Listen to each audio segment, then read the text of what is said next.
Hey everyone, let's break down all of the details in that Spider-Man Brand New Day trailer. First of all, let's talk about the fact that this is actually going to be a street level movie at last, which I am so excited for. I am so happy that we're seeing Peter Parker back again at street level, because don't get me wrong, I love seeing him deal with like multiversal threats and going into space with the Avengers to deal with Thanos, all of this kind of thing. But I feel like Peter does work best on that street level, and I am so happy to see him back on that street level again, being a friendly neighbourhood Spider-Man. And I feel like that street level feeling is really solidified with Frank Castle turning up, because obviously he is a very street level character. He generally deals with New York, sometimes he goes further afield, but generally he is a street level New York character. So to have him in this Spider-Man movie really grounds it that much further, and also it gives Peter and Frank a really interesting relationship from what we see in this trailer. And from the two scenes we see of Frank within this trailer, I think it really establishes a really interesting dynamic between Peter and Frank.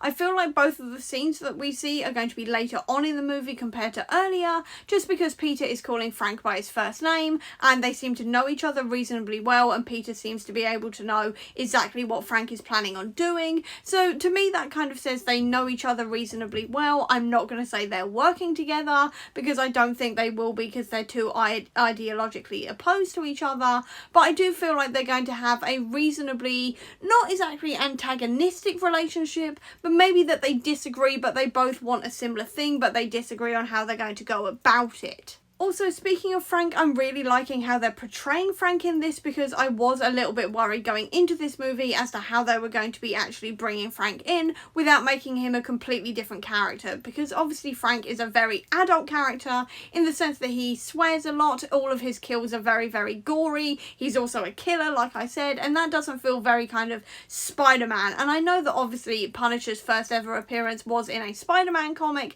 but he has only gotten more violent in the comics and also in the MCU ever since then. So I was a little bit worried as to how they were going to include him, but I'm really happy with how they've done it, in the sense that he's going to swear and Peter is webbing up his mouth so he can't do that. I'm imagining they're also going to be taking out a lot of the blood and the brutality of Frank's kills just to make it more family friendly, without completely and utterly turning Frank into a completely different character. So I'm really happy with how they're treating Frank in this. I also want to point out this scene here, which is where we're seeing Spider-Man being given the keys to the city, because I feel like this is a kind of spoiler as to how Daredevil Born Again Series 2 is going to end. Handing out the keys to the city is something usually a mayor does, and the fact that we're seeing Sheila here and not Fisk, to me indicates that Fisk is not the mayor anymore. Also, the fact that they're actually handing the keys to Spider-Man, a vigilante, also really indicates to me that the anti-vigilante task force has now been disbanded and Fisk has also been defeated, which could also explain as well why Frank is here in the first place and not still under the capture of the anti-vigilante task force. But in saying that, I still really hope we get at least a line in there about the anti-vigilante task force or the Mayor Fisk years or anything else from Peter, because I feel like it would be a disservice to not at least mention that in the movie, given everything that is going on in New York right now. And speaking of connections to Daredevil, we also see the Hand in this trailer, which is very intriguing to me. This looks like it's going to be in that prison break scene that we know is going to be happening in this movie, judging by the set photos and everything else. And I find it very interesting that we're seeing the Hand, and what I'm really hoping for is that Matt is going to be making a cameo in this moment, because obviously, as we know, wherever the Hand are, Matt is not very far behind to try and defeat them. So I am really hoping that we do see at least a mention of Daredevil in this moment, if not an actual team up, because Spider-Man and Daredevil are such iconic characters and an iconic duo, it would feel weird if they were not involved in this scene. In terms of who the actual main villain is, we're not entirely sure yet. We haven't seen who the main villain is going to be. Obviously we see a little bit of Scorpion and a little bit of Tarantula in this, but there is no real indication as to who the main villain is going to be yet. We obviously have this shot here where we see a kind of possession going between between people. By the looks of it, I'm not entirely sure what's going on here, but it does look like some kind of mind control possession or something, and that could be the main villain doing something to these people to cause them to do bad things, or something else. We're not entirely sure. But we also see this hooded figure here, who admittedly could be Sadie Sink because she was seen on set wearing something very similar, but I'm not entirely sure if she's going to be the villain in this. I'm still very much on the idea that she's actually playing Jean Grey.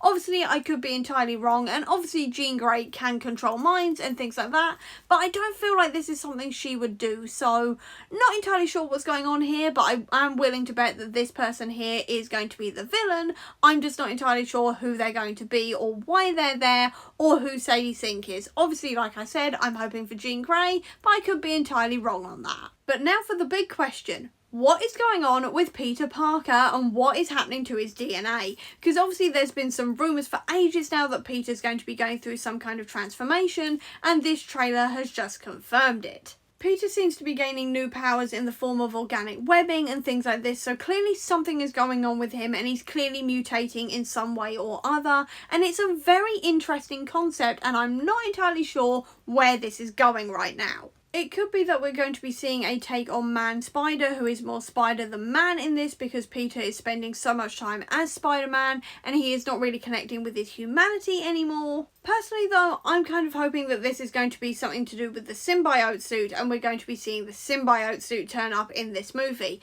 Because obviously we know Secret Wars is coming in the next few years. We know that that is originally where the symbiote suit comes from in the comics, and I am really hoping that we are going to see symbiote Spider-Man in the MCU. So this could maybe be the start of it. Maybe Peter's got this symbiote inside of him and he doesn't know it yet and it's affecting his biology. This kind of thing. I'm probably entirely wrong on this, but that is my current theory and my current idea as to maybe where this is going. Then in terms of Peter himself, he is looking incredibly sad and miserable and broke and lonely in this movie, which is quite frankly peak Spider-Man. So I'm very happy with the tone of Peter in this movie. I feel like it's very, very comic book accurate, and I feel like Tom Holland is going to absolutely rip our hearts out in this one with how sad and lonely Peter is, and I cannot wait for it. I'm also very excited to see the return of Bruce Banner because I absolutely adore Bruce, but what's getting me in this is that he's not in Professor Hulk mode, he's back in Bruce mode again, and obviously we saw from She-Hulk he does still occasionally go down into Bruce mode, specifically when he was trying to heal his arm post Endgame, but then he spent the rest of the movie in Professor Hulk mode. So the fact that he's back in Bruce mode again very, very intrigues me, and I kind of hope that what's going to happen is that at some point Bruce will inevitably Hulk out, and then we're going to find out that the Hulk still remembers Peter. There is some basis for this in the comics, and I really hope they do use that within this movie, because I feel like A, it would be a really nice nod to the comics and that comic book moment, and B, it would be really nice for Peter to have someone who actually remembers him, even if it is just the Hulk and not Bruce. Then, speaking about the comics, I also have two comic book references I also want to point out here. First of all is this one, which is where Peter is with the tarantula. This is taken straight from the panels of the comics. And then there is this one here, which is a direct reference to that first ever appearance of Spider-Man. And I am loving these two references to the original comics, and then all of the other shots in here as well that look like they've been taken directly from a comic book. Is one of my favourite things to see in superhero movies, where they make it look like it is an actual comic come to life, and this movie is absolutely nailing it. Serious props to Daniel Destin Creighton and everybody else in the crew for making these shots happen. They look insanely good. And then as for MJ and Ned, I'm really glad of their inclusion in this one. I was a little bit worried that they were going to be very much background characters in this, but it does feel like they're still going to be a little bit more sort of central to the plot, even if they are more shoved to the side just because they don't know who Peter is and they don't know Spider-Man. I'm still really glad we're going to be seeing them again because I do really love their characters, and I'm also really glad that MJ still seems to be wearing the necklace Peter got her in Far From Home, and I am still very much clinging to the hope that her memories of him are still inside that necklace, and maybe it'll break or something and she'll remember everything. Either way, I'm still really glad that MJ has this, because at the very least it means that subconsciously she still remembers Peter, and that is giving me hope of a potential reunion between the two of them. And finally, the suit. The suit looks incredible. I am in love with this suit. It looks like classic Spider-Man look, and it looks incredible. I am so happy with this one. I cannot wait to see more of it throughout this movie. And that is everything I wanted to discuss and point out within this Spider-Man Brand New Day trailer. So overall, this trailer looks absolutely incredible. I will obviously link up above to my reaction video if you want to see my full reaction to seeing the trailer for the first time. But overall, even after watching it multiple times, this still looks absolutely incredible. I am still in love with everything that we are seeing in this movie and the things we're setting up. I'm definitely very intrigued to see what is actually going on with Peter's DNA and why Bruce is also just Bruce, and also how Frank is going to be factoring into this as well, and everything else. This looks like it is going to be an absolute peak Spider-Man movie, and I am so excited for July 31st to come out so I can watch it. But what did you think of the trailer? Did you notice anything else I missed, or do you have a theory for yourself about why Peter is mutating? Leave it all down below so we can get discussing on it. Or if you just want to see any more of my videos where I'm going to be talking more about the MCU as well as the comics, please click subscribe. But until next time everyone, bye!